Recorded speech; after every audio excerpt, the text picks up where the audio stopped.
O filme que vamos ver vai mostrar como se faz o exame neurológico de rotina. Neste filme é mostrado o exame neurológico completo, tal como o neurologista o faz na generalidade das situações. Neste filme não são mostradas provas semiológicas particulares que só se executam em certas situações. Começamos por ouvir o que o doente nos conta, para de seguida lhe fazermos o nosso interrogatório. Uma história bem feita é meio caminho andado para o diagnóstico.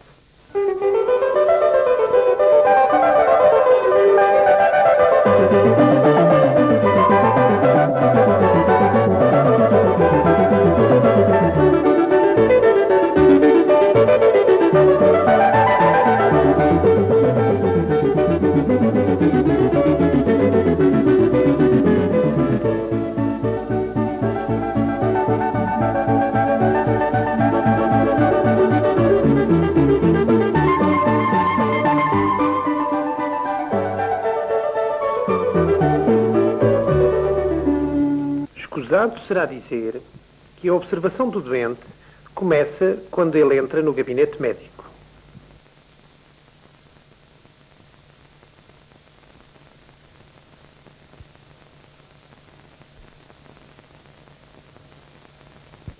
É fácil reconhecer logo à entrada um doente parkinsónico, aquele que tem uma hemiplegia, o que anda com marcha com stepage, o doente que tem uma ataxia. Quando o doente se senta, repara-se melhor em movimentos involuntários que possa ter. É fácil notar se tem uma paralisia facial ou um estrabismo, se usa um aparelho para ouvir ou se foi submetido a uma craniotomia, se a cabeça é pequena ou grande ou se tem alguma configuração particular. Enquanto o doente fala ou tenta falar, aprecia-se se há disfonia ou disartria, ou mesmo uma anartria, ou se está afásico. No decurso da entrevista, o médico vai se apercebendo da personalidade do doente e do seu estado mental. Numa situação neurológica, é necessário perguntar ao doente se teve ou tem cefaleias, náuseas ou vômitos, tonturas, vertigens, perdas de conhecimento, perturbações da linguagem ou de outras funções nervosas superiores, perturbações do equilíbrio, do olfato, da visão, da audição, da deglutição,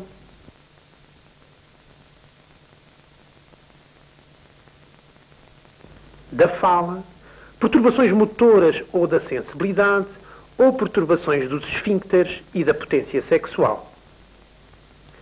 Por vezes, é mandatório obter informações de parentes ou outras pessoas que conheçam o doente. É o caso de o doente ser uma criança ou uma pessoa que tem episódios de perturbação da consciência ou da memória ou alterações mentais. O material mais necessário para o exame neurológico consiste num oftalmoscópio, um martelo de reflexos, uma lanterna de bolso, um alfinete, um diapasão, algodão e 2 tubos, um para a água quente e outro para a água fria. Deve dispor-se ainda, para usar em certas circunstâncias, de 4 frascos com solutos, respectivamente salgado, doce, amargo e ácido, para realizar o exame do gosto, e outros frascos com produtos aromáticos para quando for necessário examinar o olfato. Deve ter-se um frasco com um produto midriático para dilatar as pupilas. Vamos ver um exame neurológico que, por razões didáticas, é realizado de princípio a fim, sem que o doente seja examinado sob outros aspectos médicos. É certo que o exame neurológico pode ser incorporado num exame global em que o doente é observado região a região numa perspectiva das diferentes especialidades. Neste quadro, mostram-se os principais passos do exame neurológico de rotina.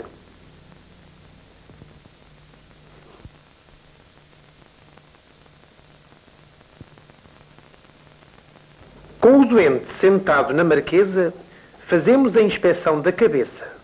Reparamos no modo como ela se implanta no tronco. Fazemos a inspeção do tronco e dos membros superiores. Verificamos, nomeadamente, se há atrofias musculares ou fasciculações, ou se há alterações cutâneas, como angiomas ou manchas cor de café com leite ou neurofibromas. E começamos por fazer o exame dos nervos cranianos. Para o exame do primeiro nervo, o olfativo, realiza-se a prova dos cheiros, mas esta prova só em algumas circunstâncias se executa. E o exame neurológico de rotina começa de facto com o segundo nervo, o nervo óptico, que deve ser avaliado em 3 aspectos: os fundos dos olhos, a acuidade visual e os campos visuais. O exame dos fundos oculares, realizado por intermédio do oftalmoscópio, pode ser facilitado fazendo a dilatação prévia das pupilas com o midriático e deve ser feito em ambiente escurecido. Para o exame grosseiro da acuidade visual, pede-se ao doente que, com um e outro dos olhos alternadamente, indique o número de dedos da mão que o médico, que se coloca a várias distâncias, lhe mostra. Para o exame grosseiro dos campos visuais, também chamado por confrontação, o médico deve sentar-se à frente do doente, de modo a ficar com os seus olhos à mesma altura dos olhos do doente. Depois, médico e doente fecham um dos olhos, respectivamente o direito de um e o esquerdo do outro, e fixam-se com o outro olho. O médico desloca então objetos de diversos tamanhos no plano vertical, a meia distância que o separa do doente, de fora para dentro do seu próprio campo visual, indicando o doente quando vir o objeto entrar no seu campo visual.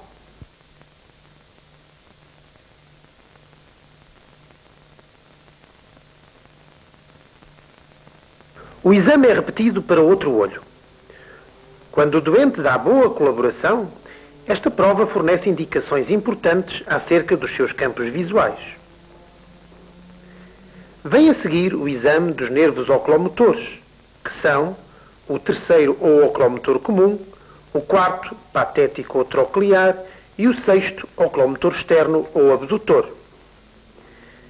Nestes nervos devemos reparar sucessivamente em 3 aspectos: as pálpebras superiores, os movimentos oculares e as pupilas. Começamos por ver se há ou não ptose palpebral. Verificamos depois os movimentos oculares. No interrogatório, já perguntamos ao doente se ele notava diplopia. Pedimos agora ao doente que olhe para a direita, para a esquerda, para cima e para baixo. E deste modo pomos à prova os movimentos oculares voluntários. Verificamos em seguida os movimentos oculares reflexos, fazendo o doente seguir com o olhar um objeto que deslocamos à frente dos seus olhos, para a direita e para a esquerda na horizontal, para cima e para baixo na linha média e verticalmente quando os olhos estão desviados para um e outro dos lados. Durante todo este exame, reparamos se há estrabismo ou nistagmo e perguntamos ao doente se, em alguma das posições do olhar, a visão é dupla. Observamos então as pupilas. Verificamos se as pupilas são iguais no seu diâmetro, se estão centradas, se o seu contorno é regular. Iluminamos em seguida um dos olhos e reparamos se essa pupila diminui de diâmetro e se acontece o mesmo com a outra pupila. Fazemos a mesma verificação iluminando o outro olho. Com esta manobra, estamos a avaliar os reflexos pupilares à luz, o direto e o consensual. Posto isto, pedimos ao doente que fixe o olhar em qualquer coisa distante para de seguida fixar um objeto que colocamos a cerca de 20 cm à frente do seu nariz e verificamos se com a convergência dos olhos as pupilas diminuem de diâmetro. É o reflexo à acomodação. O nervo seguinte é o trigêmeo, um nervo misto, sensitivo e motor. Começamos por verificar a sensibilidade dolorosa da face com pequenas picadas de alfinete, perguntando ao doente se sente as picadas e se as sente do mesmo modo em toda a área em que picamos, e que deve ser a área do trigêmeo. Tocamos depois as córneas do doente com um algodão moldado em bico para avaliarmos o reflexo córneo. Quando se toca a córnea de um lado, o doente deve fechar os dois olhos. Temos que tocar com o algodão nas córneas e não nas pálpebras, pestanas ou conjuntivas. E devemos ter pedido ao doente para olhar para cima e para o lado oposto àquele por que se aproxima o algodão, porque senão o que o faz fechar os olhos não é o tocar do algodão, mas a ameaça de um objeto que se aproxima dos olhos. Agora fazemos o exame do ramo motor do trigêmeo, o mastigador, que inerva os músculos da mastigação. Mandamos o doente cerrar os dentes com força e palpamos as massas dos músculos temporais e masséteres, comparando-as. Mandamos depois o doente abrir e fechar a boca e verificamos se, ao fazê-lo, há ou não desvio do queixo para qualquer dos lados. A seguir, depois de pedir ao doente para deixar a boca entreaberta com o maxilar inferior relaxado, percutimos o nosso dedo que colocamos sobre o seu queixo e estamos assim a examinar o reflexo masseterino. É a altura do exame do sétimo nervo facial, nervo que sobretudo inerva a musculatura da face, pedindo ao doente que execute movimentos de mímica facial, mostrar os dentes, fechar os olhos com força, enrugar a testa, projetar os lábios para fora como num beijo ou metê-los para dentro. Em algumas pessoas, os cutâneos do pescoço, que também são inervados pelo facial, tornam-se salientes quando elas mostram os dentes. Devemos reparar nesses músculos. É neste ponto que em certas situações podemos fazer o exame do gosto, já que o facial, pelo seu ramo sensitivo, o intermediário de Vriesberg, é um dos nervos desse sentido. De rotina não se faz este exame. Segue-se o oitavo nervo com os seus dois componentes, o coclear ou acústico e o vestibular. Para o acústico, fazemos o exame grosseiro da acuidade auditiva, produzindo pequenos ruídos de intensidades variáveis, dirigidos ora para um, ora para o outro dos ouvidos. Perguntar ao doente, que deve estar com os olhos fechados, se ouve e o que ouve quando roçamos o indicador e o polegar junto dos seus ouvidos, é um bom processo de fazer esta prova grosseira. O exame do vestibular consiste em ver se há nistagmo, o que já fizemos ao estudar os oculomotores, e em realizar as provas dos braços estendidos e do equilíbrio que veremos adiante. Avaliamos agora o nono e o décimo nervos, respectivamente glossofaríngeo e pneumogástrico. No interrogatório, já perguntámos ao doente se tinha dificuldade na deglutição. E durante a entrevista, tivemos a oportunidade de verificar a fonação e a articulação verbal do doente. Nesta altura, pedimos ao doente que abra a boca e diga "ah". Vemos se eleva o palato e se o faz igualmente nas duas metades, sem inclinação da úvula. Examinamos em seguida o 11º nervo, o espinal, nervo exclusivamente motor que inerva o esternocleidomastoideu e a porção superior do trapézio. Para isso, avaliamos a força que o doente tem para elevar os ombros, fletir o pescoço e rodar a cabeça.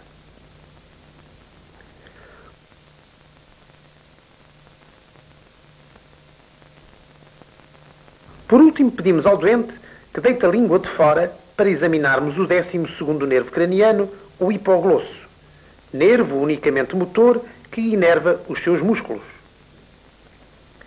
Vemos se o doente projeta bem a língua para fora e se o faz sem desvio para qualquer dos lados. E vemos se há ou não fasciculações ou atrofia. Depois, pedimos ao doente que dirija a ponta da língua, ora para um lado, ora para o outro. Terminado o exame dos nervos cranianos, vamos verificar o tono muscular dos membros superiores, pedindo ao doente que se descontraia. Se necessário, falando com ele para que se distraia. Avaliamos o tono nos seus 3 aspectos: consistência dos músculos, passividade e extensibilidade. Palpamos os músculos e mobilizamos os vários segmentos dos membros. O doente executará em seguida os exercícios dos membros superiores para pôr à prova a coordenação motora. O doente realiza a prova dedo-nariz. Com um dos membros superiores em elevação lateral, vai fletir e estender várias vezes o antebraço, fazendo por tocar com a ponta do indicador na ponta do seu nariz. Repete a prova com o outro membro superior. O doente fará isto com os olhos abertos e depois fechados. O doente tentará depois a sua habilidade para executar movimentos alternados e rápidos. Por exemplo, fazer movimentos de supinação e pronação das mãos.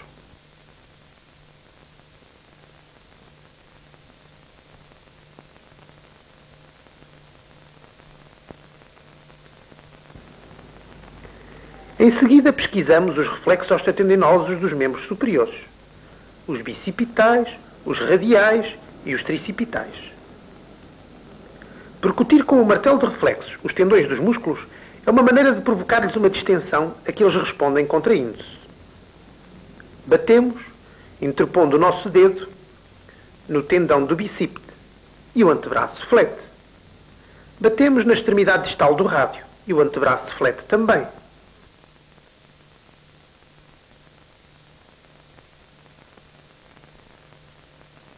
E batemos no tendão do tricípite e o antebraço estende. Agora, examinamos a força muscular dos membros superiores. Avaliamo-la em alguns movimentos dos seus segmentos, podendo recorrer a um exame mais minucioso se este exame da força por segmentos o fizer pensar necessário. Começamos por pedir ao doente que execute a prova dos braços estendidos, que, como já assinalamos, é também utilizada na investigação do nervo vestibular. Se houver diminuição de força, há queda de um ou dos dois braços. Se houver perturbação vestibular, há desvio lateral dos dois braços. Em seguida, indicamos ao doente que faça força em certos movimentos contra a resistência que lhe opomos.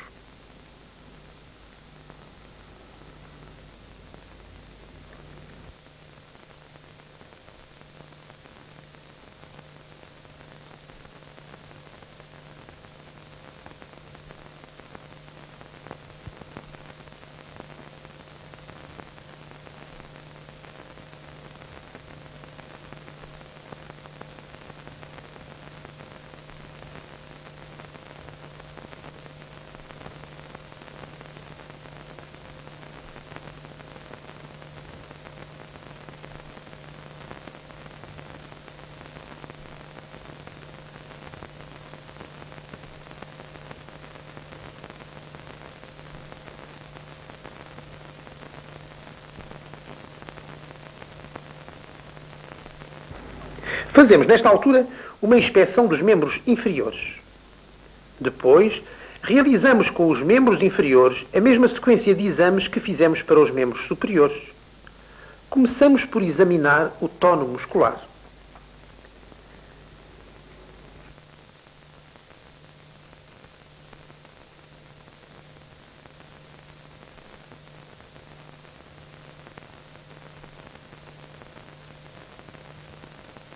Para avaliar a coordenação motora com os membros inferiores, dizemos ao doente que toque com cada calcanhar no joelho do outro lado, deslizando depois com o calcanhar ao longo da canela até ao pé. Mais uma vez, o doente deverá realizar esta prova com os olhos abertos e com eles fechados. E o médico deve estar atento à precisão e facilidade com que ele a executa. Pesquisemos agora os reflexos osteotendinosos nos membros inferiores, os rotulianos ou patelares e os aquilianos. Batendo no tendão do quadricípite, a perna estende.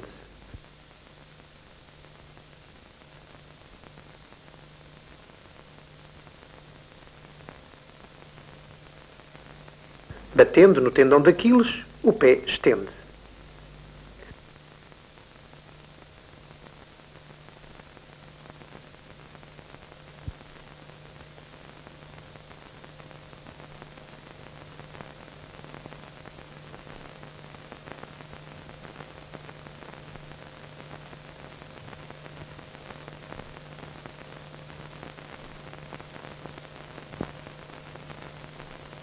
Observamos de seguida os reflexos cutâneos. Primeiro, os cutâneos abdominais. Com um objeto de bico rombo, passamos ao de leve, de fora para dentro, nos 4 quadrantes do abdômen e ao longo dos rebordos costais. E veremos os músculos abdominais do lado estimulado contraírem-se, puxando o umbigo para esse lado.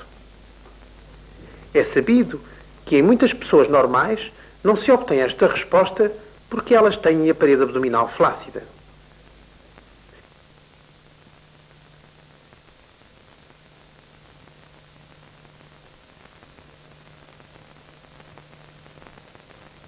Dentro dos reflexos cutâneos, seguem-se os cremasterianos. Com o mesmo objeto de bico rombo, passamos na face interna das coxas e veremos, em situação normal, o escroto e o testículo do lado estimulado elevarem-se.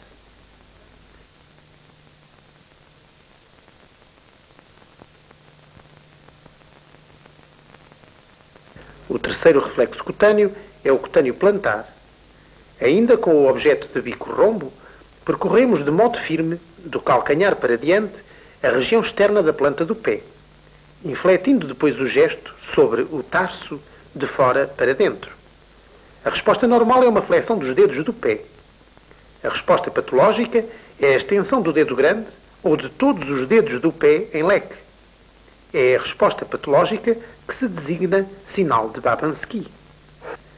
Avaliamos a força muscular dos membros inferiores de modo idêntico ao que fizemos para os membros superiores. Equivalente à prova dos braços estendidos é aqui a prova de Mingazzini. As coxas fletidas na vertical e as pernas fletidas na horizontal. Se houver diminuição de força, há queda precoce dos membros. Pedimos depois ao doente que faça força em alguns movimentos contra a nossa resistência.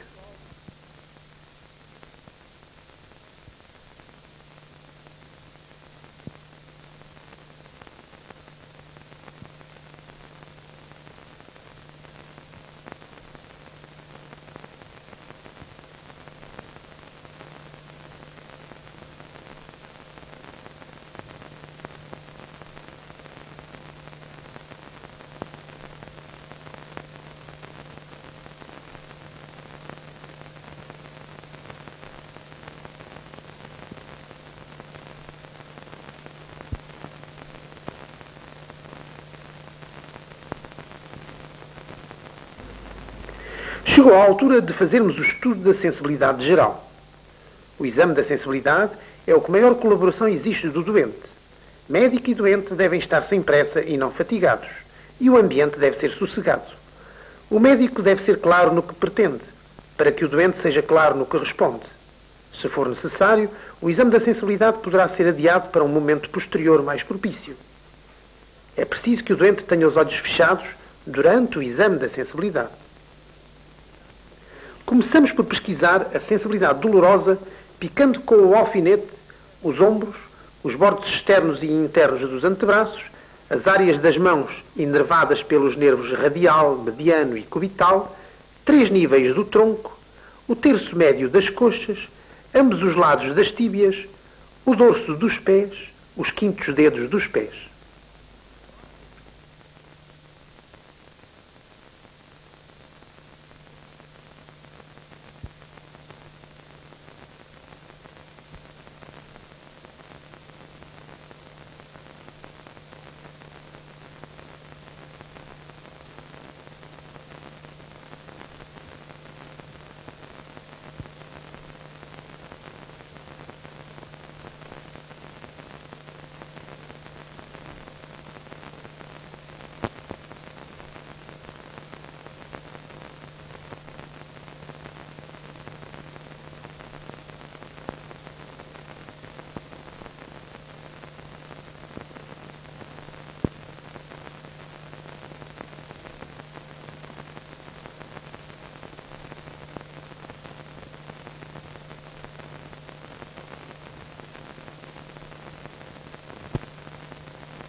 Examinamos agora a sensibilidade táctil. Com um pedaço de algodão, tocam-se as mesmas áreas que foram examinadas na sensibilidade dolorosa. Enquanto se faz o exame das sensibilidades dolorosa e táctil, pede-se ao doente que defina o que está a sentir e em que área do corpo o sente, e que estabeleça a comparação entre as diferentes regiões estimuladas. Em seguida, faz-se o exame da sensibilidade térmica, tocando em diversas zonas do corpo do doente, umas vezes com um tubo contendo água quente e outras vezes com um tubo contendo água fria, e perguntando ao doente se sente quente ou frio.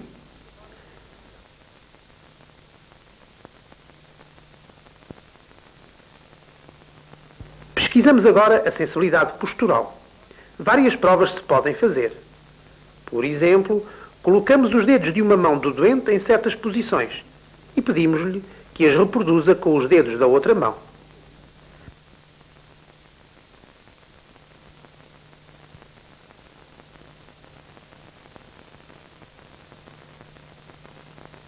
Podemos também, por exemplo, agarrar alguns dos dedos do doente, dos pés ou das mãos, um a um, e deslocá-los para baixo ou para cima, perguntando-lhe qual o sentido do deslocamento. Os dedos do doente devem ser agarrados pelos seus lados com o nosso indicador e polegar, porque se forem agarrados por cima e por baixo, o doente sente uma pressão que adultera a prova.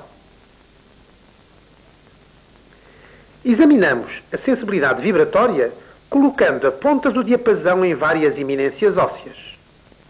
Encostamos o diapasão aos malelos internos, às tuberosidades das tíbias, às extremidades distais dos rádios, às clavículas. O doente deve indicar o que sente e onde o sente, e deve estabelecer comparação entre os vários pontos estimulados.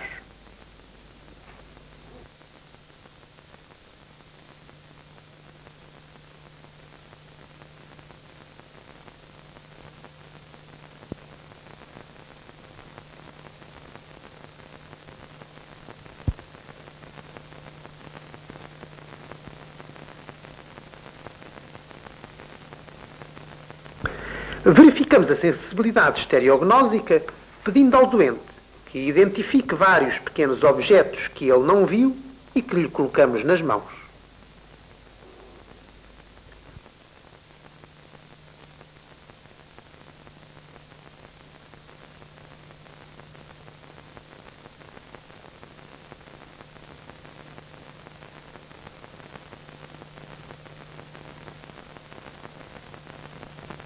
Com o doente em decúbito ventral, fazemos uma nova inspeção. Pesquisamos agora com o alfinete a sensibilidade na área das últimas raízes raquidianas, que é a área que fica à volta do ânus. Depois, avaliamos a sensibilidade vibratória das apófises espinhosas das vértebras. Ainda nesta posição do doente, fazemos-lo executar a manobra de Barré, que é mais uma prova para a avaliação da força nos membros inferiores. O doente flete as pernas na vertical e, se não houver parésia, consegue mantê-las algum tempo nessa posição. O doente vai pôr-se de pé. É agora que podemos pedir-lhe que, antes de o fazer, se coloque de joelhos sobre a marquesa, virado para a parede, com as mãos na parede à altura dos ombros e os pés fora da marquesa. É este o modo mais fácil de obter os reflexos aquilianos, que aliás já foram pesquisados com o doente deitado.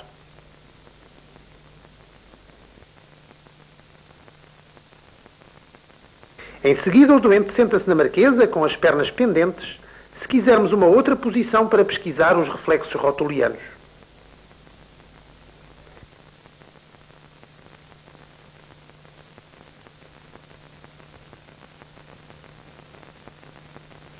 Enfim, o doente está de pé. É a altura de examinar o equilíbrio e a marcha. Na verdade, a melhor oportunidade para analisar estes aspectos é quando o doente não nota que está a ser observado. Mas é no fim do exame neurológico que, em regra, se faz o exame formal do equilíbrio e da marcha. Pede-se ao doente que se coloque numa atitude idêntica à de sentido. Reparamos como ele se mantém, primeiro com os olhos abertos e depois fechados. É a prova de Romberg. Em seguida, pedimos ao doente que se vire de costas e notamos como o faz.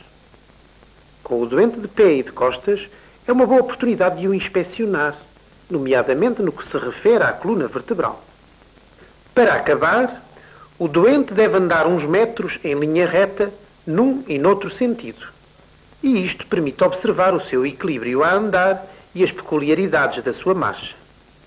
Devemos aproveitar e pedir ao doente que dê uns passos nos bicos dos pés e outros a andar nos calcanhares. E deste modo, põe-se à prova a força, respectivamente dos extensores e dos flexores dos pés.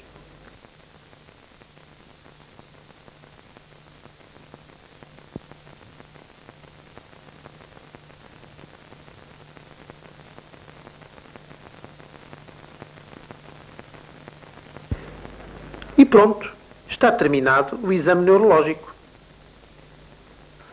O exame que viram vai, em situações em que haja perturbações neurológicas, fornecer elementos que, interpretados à luz dos conhecimentos de anatomia, fisiologia e patologia, contribuem para dois grandes objetivos em neurologia. Primeiro, localizar a lesão dentro do sistema nervoso. Segundo, definir a etiologia da situação. O filme que viram pretende avivar pormenores de técnica semiológica do conhecimento de todos os médicos e ensiná-los aos estudantes que se iniciam na neurologia. Conseguidos estes objetivos, daremos por bem emprego o nosso modesto trabalho. Obrigado.